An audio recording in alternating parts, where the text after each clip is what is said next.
우리가 집을 지을 때도 자기가 지을 집을 짓는 사람들이 있어요. 동시에 집 장사가 집을 지어서 남들에게 파는 집이 있습니다.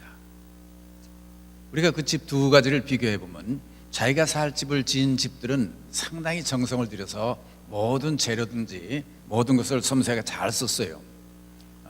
장사하기 위해서 집을 지어서 팔기 위해서 지었던 집들은 어디든지 겉으로 보기에는 좋은데 속에는 그만큼 신실하게 모든 것들을 잘 넣어서 짓지 않은 모습을 우리가 보게 됩니다.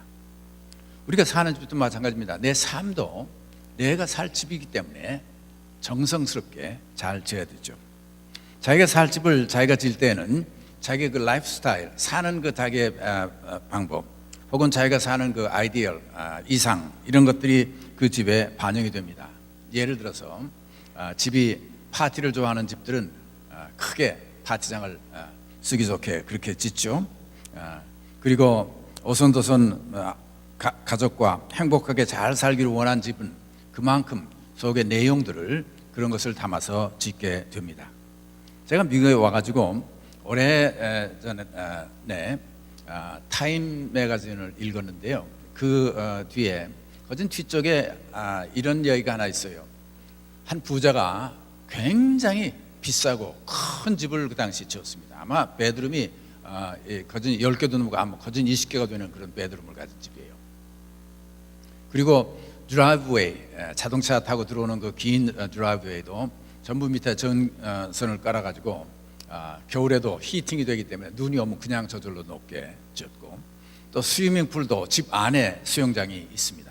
개인이 사는 집인데 그렇게 크게 지었어요. 그리고 그 당시에 테크놀로지, 기술에 필요한 거는 집안에 다 있습니다. 뭐 그렇게 진 유명한 집이기 때문에 그걸 타임즈에 소개를 했어요. 그래서 그 집에는 모든 것을 다 갖춘 그런 큰 집인데, 마지막 그 아티클이 끝난 다음에 한마디 카멘트를 했는데 뭐라고 했냐면, 이 집은 모든 것을 다 갖췄지만 한 가지를 갖추지 못했다. 그건 뭐냐면 홈, 우리 가정을 이루는 가정집이 되기에는 너무 크다라고 얘기를 했어요. 우리가 사람이 살면서 그 집을, 내 사는 집을 짓는데 내가 원하는 내 삶에 알맞도록 자기가 집을 짓고 있습니다. 우리 집을 그러기 때문에 잘 지어야 합니다. 행복을 원하면 행복이 깃들 수 있는 집을 지어야 하죠. 더럽게 지은 집은 그러면 그 더러운 속에서 내가 살아야 되는 것이요. 날림으로 지은 집은 그 날림집에서 내가 살아야 되는 것입니다. 우리 삶의 집은 내가 지은 집에서 내가 산다는 사실입니다. 오늘 읽은 성경 말씀은 우리 주님께서 하신 말씀이죠. 누구든지 나의 이 말을 듣고 행하는 자는 그 집을 반석 위에 지은 지혜로운 사람 같으리니 비가 내리고 창수가 나고 바람이 불어 그 집에 부딪히되 무너지지 아니하나니 이는 주추를 반석 위에 놓은 까닭이요 나의 이 말을 듣고 행하지 아니하는 자는 그 집을 모래 위에 지은 어리석은 사람 같으리니 비가 내리고 창수가 나고 바람이 불어 그 집에 부딪힘에 무너져 그 무너짐이 심하리라. 우리가 지은 집 반석 위에 하나님의 말씀을 잘 듣고 그 뜻대로 행하는, 그렇게 사는 사람은 반석 위에 지은 사람 같아서 비바람이 불고 폭풍과 몰아쳐도 그 집은 무너지지 않는다. 모래 위에 지은 집은 그렇지 않다는 말씀을 하셨습니다. 오늘 이 말씀을 통해서 내가 사는 집을 내가 짓는데 세 가지를 우리가 생각하고 싶어요. 하나는 뭐냐면, 우리 집을 견고한 터 위에다 집을 지어야 되겠다. 우리의 집의 터가 견고해야 됩니다. 두 번째 드리고 싶은 말씀은 좋은 재료로 규격에 맞춰서 바로 집을 지어야 됩니다. 그리고 마지막으로 우리 집은 내가 살 집이기 때문에 아름다운 정원을 가꾸고 영혼의 창문을 열어놓고 그 창문이 있는 집을 짓고 살아야 되겠다라는 말씀으로 드리고 싶은 것입니다. 먼저 우리는 집을 지을 때는 집의 그 기초가 굉장히 중요합니다. 높은 집을 지을 때는 기초가 그 높은 집을 감당할 만큼 깊이 파고 기초를 놓아야 돼요. 기초가 든든치 못한 집은 금이 갈라지고 무너지게 되지요. 오늘 주신 이 말씀에 예수님께서 하신 말씀은 하나님의 말씀을 듣고 행하는 사람은 반석 위에 지은 집을 지은 사람과 같다는 얘기예요. 우리의 삶은 우리의 삶의 기초는 우리 믿음의 반석 위에 우리가 삶을 짓게 되는 것입니다. 살면서 우리는 필요한 것들이 많이 있어요. 소위 여러분 돈도 필요하죠. 또 공부를 해서 어떤 기술이나 이런 지식도 필요하죠. 우리 삶에 사용되는 필요한 모든 것들은 삶의 수단이라고 얘기를 하는데, 그 수단들은 될 수 있는 대로 많으면 많을수록 좋습니다. 지식도 많이 가지고 있으면 좋아요. 기술도 좋은 기술 많이 가지고 있으면 됩니다. 필요할 때 쓰는 거거든요.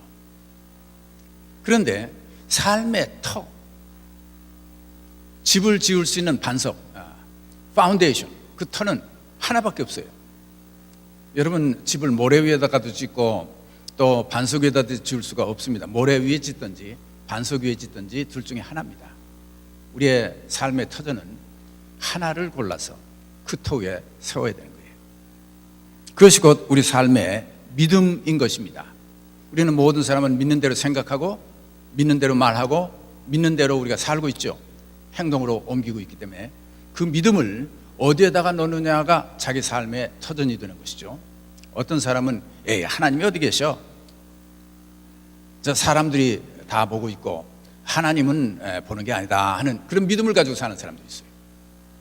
또 어떤 사람들은 살면서 사는 게 그저 젊었을 때 우리가 신나게 살다가 늙으면 아무것도 못하는데 젊었을 때 우리가 살아야 돼. 신나게 그렇게 놀고 그리고 살자 인조하면서 사는 것, 그게 삶 전체야.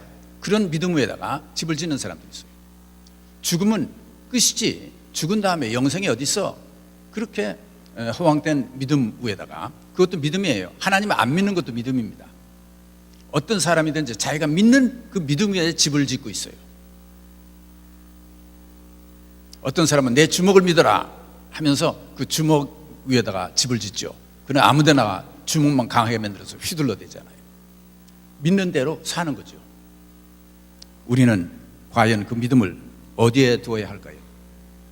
우리는 살아계신 하나님, 천지를 창조하신 하나님이 이 모든 것을 창조하시고 섭리하시고 그리고 우리의 생명도 주셨다고 믿고 있습니다. 그 믿음의 터 위에다가 우리는 집을 지어야 돼요. 그리고 그 하나님께서 예수 그리스도 독생자를 우리를 보내주셔서 우리를 구속하시고 그리고 우리에게 하나님의 자녀가 되는 권세를 주시고 그리고 부활하셔서 우리에게 부활의 첫 열매가 되셔서 우리에게 영원한 생명을 약속해 준 예수 그리스도, 그분이 약속해 준 그 믿음, 그 위에다가 우리의 집을 짓고 있습니다. 그 믿음과 그것을 믿지 않는 믿음 사이에는 큰 차이가 있죠. 우리는 견고한 터, 이 세상 모든 것이 다 지나고 나도 흔들리지 않고 남아있는 그 터 위에다가 집을 지어야 됩니다. 오늘 세상은 너무나도 많은 것이 바뀌어지고 있어요. 오늘까지 좋았던 게 내일 다 없어져. 테크놀로지, 우리 기술들이 너무나 빨리 발전하기 때문에요. 지금 제일 좋은 것을 기계 샀어도요 1년이 지나고 나면 벌써 그건 옛날 게 되고 새로운 것이 나오잖아요. 너무나도 변한 게 많습니다. 우리가 사는 방법도 그렇게 바뀌고 있죠. 그러나 바뀌지 않는 것이 있습니다. 영원하신 하나님, 살아계신 하나님께서 우리의 삶을 주장하시는, 시간이 다 지나가도 변하지 않는 그 터 위에다가 우리는 집을 지어야 됩니다. 누구든지 나의 말을 듣고 행하는 자는 그 집을 반석 위에 지은 지혜로운 사람과 같다. 하나님의 말씀을 듣고 행한다라는 말씀을 주님께서 하셨어요. 이것은 얼른 보면 우리가 쉽게 넘어갈 수 있는 말이지만 이 말씀을 깊이 생각해보자. 하나님의 말씀을 듣고 행하는 사람이라야, 이 말씀을 우리가 다 하나님 말씀 듣고 행한다고 얘기를 하고 있죠. 그러나 행함까지, 하나님의 말씀을 듣고 믿음이 행함까지 연결된 사람은 많지가 않아요. 듣고 순종하는 믿음이죠. 우리는, 많은 사람들은 하나님의 말씀을 들어도요 귀로 듣고 그 다음에 머릿속으로 생각도 안 해요. 머리까지 들어가지도 않고 입으로 그냥 나오는 사람, 앵무새와 같은 사람들이 있어요. 또 누가 얘기 들으면요 그걸 생각도 안 하고 남한테 옮기잖아요. 그게 옮겨서 이게 덕이 될 일인지 덕이 되지 않을 일인지 생각도 하지 않고 들은 거 그대로 입으로 옮기는 사람들이 있어요. 앵무새와 같은 사람들이. 하나님의 말씀도 우리가 듣고 깊이 머릿속으로 생각도 해보지 않고 입으로 옮겨서 남한테 전도한다, 남한테 뭐 그렇게 하면 된다 안 된다, 성경 말씀 아는 건 많아서 그렇게 하는 사람들이 있어요. 두 번째 종류의 사람들은요, 귀로 듣고 머리까지 생각은 합니다. 그래서 머릿속으로 생각하고 또 머리에 기억하고 또 필요할 때 그 기억된 말씀 우리가 생각해서 입으로 말하는 사람들이죠. 이런 사람들을 지성적인 사람이라, 머리가 좋은 사람이라 얘기죠. 그래, 기억하고 그리고 기억한 말씀들을 필요한 때 꺼내 사용하는 사람들, 말하는 사람들.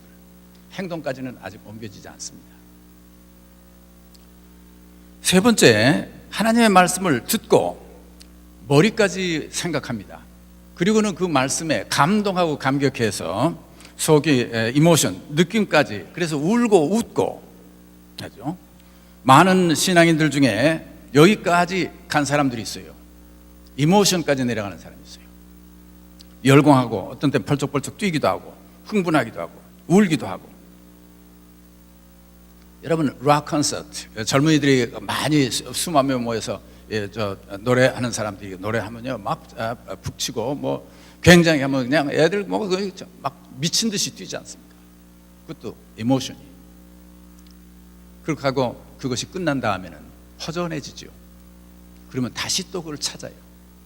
그게 흥분을 경험하고, 그리고 그 속에서 느낀 거는 그 흥분이 사라지면 또 허전해지기 때문에 다시 또 그 흥분한 상태, 그 감동을 받기를 원하는 그런 것을 우리는 신앙의 성령을 감동했다, 어떤 사람은 얘기를 하는데 아직은 거기까지는 아닙니다. 그건 감정의 레벨까지만 내려간 거예요.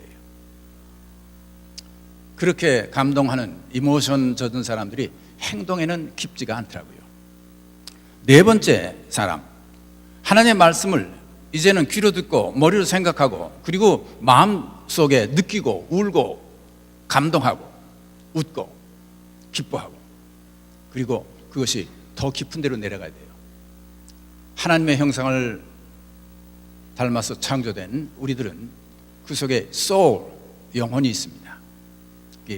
영혼이 있는 레벨까지 내려가야 돼요. 감정의 레벨은, 동물도 감정이 있어요. 개도 웁니다. 기뻐해서 꼬리를 치기도 해요. 동물도 감정은 있어요.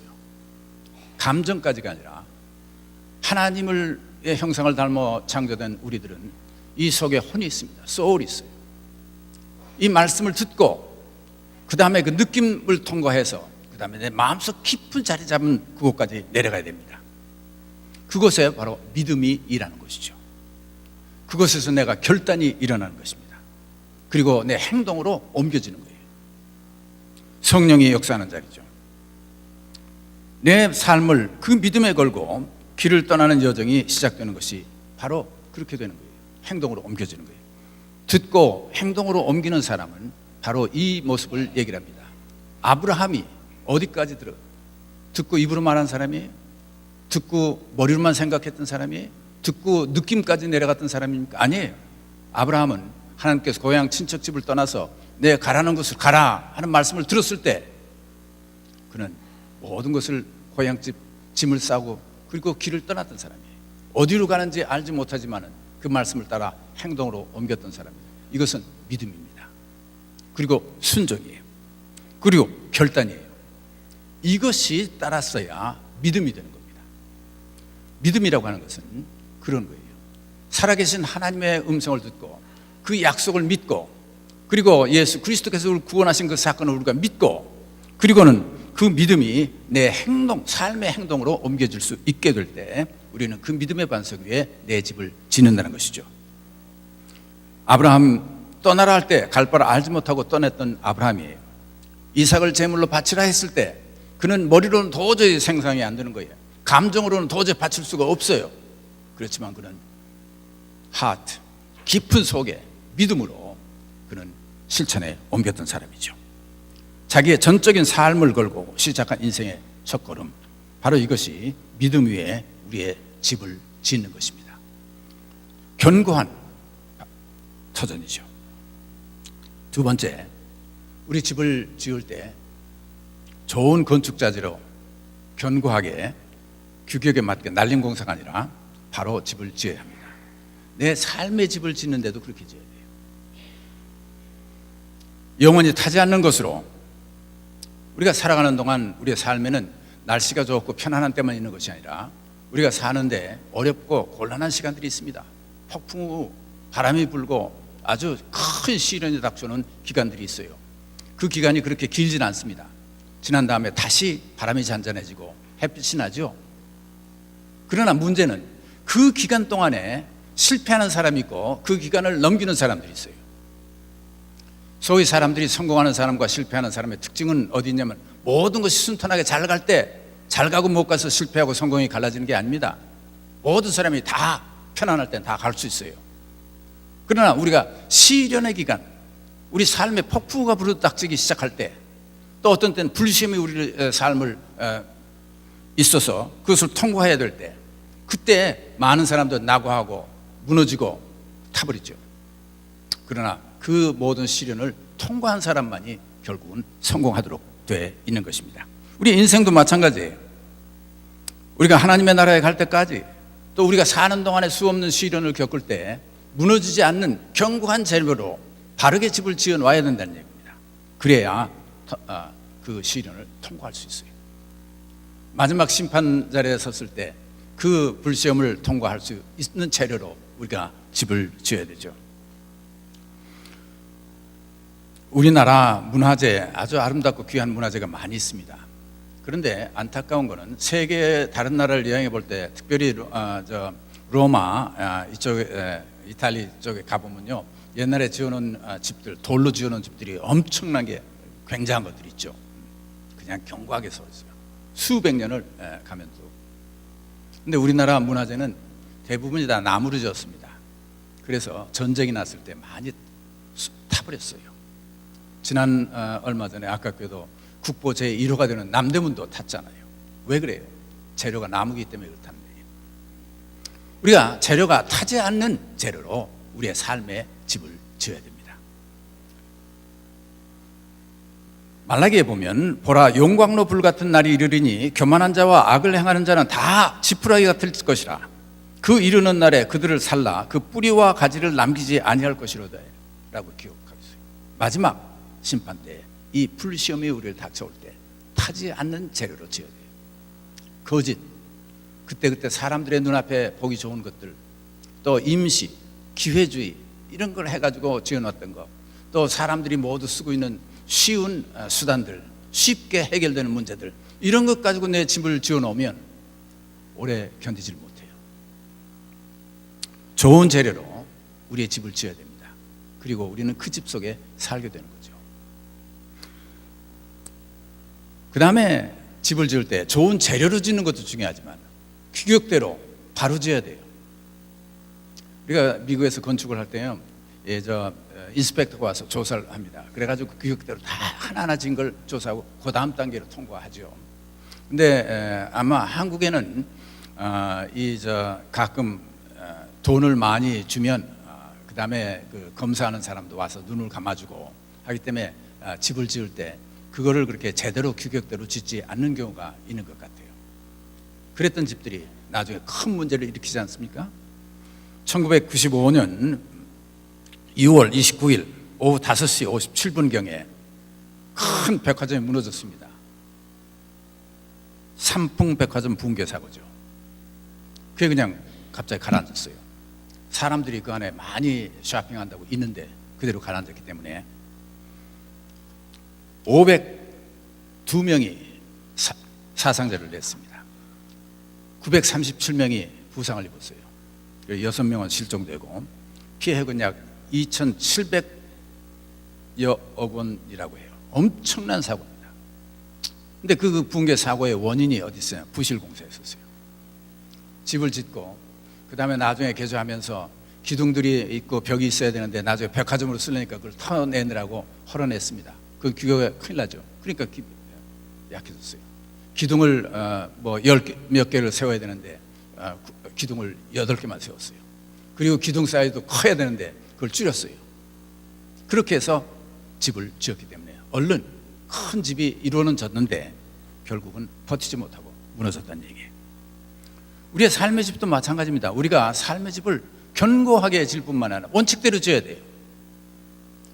우리가 살아가면서 모든 세상 사람 다 저렇게 하니까 우리가 수단 방법 많이 쓰고 있지 않습니까? 쉬운 방법으로, 남을 속이는 방법으로, 어떤 때는 기회주의, 어떤 때는 이럴 듯 저럴 듯 한 방법들로 우리가 집을 짓고 있어요. 우리의 집을 든든하고 무너지지 않는 집을 지어야 끝까지 갈 수 있습니다. 그리고 마지막 심판 때 그 집이 설 수가 있죠. 우리 집은 견고하고 좋은 재료로 지어야 됩니다. 마지막으로 우리의 집을 아름다운 정원이 있고 영혼의 창문이 있는 집을 지어야 된다라고 말씀드리고 싶어요. 그래서 맑은 공에 햇살이 잘 비춰드는 밝은 집을 지어놓아야 그 밝은 속에서 내가 산다고 말이죠.